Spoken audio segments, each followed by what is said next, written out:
So guys, ito guys yung mga magulang nung binigay sa akin ni Manjing. Ang tatapang nila guys, sobra. Sobrang gaganda oh. Tingnan nyo guys, tingnan nyo naman yung mga mata nila. Bumabaga ang mga mata nila guys oh. Lalo na yung isa oh. Ayan oh. Maamo sila mo.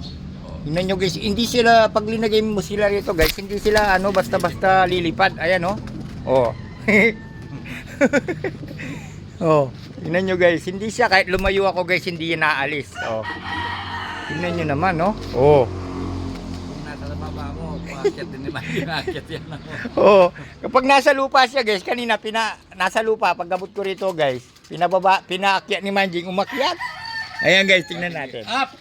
Oh. Ang galing guys. Pumapatong daw sa ulo ni Manjing to guys, kaya tapos sabi ni Manjing kung gusto ko daw gamitin sa pagbe-breed.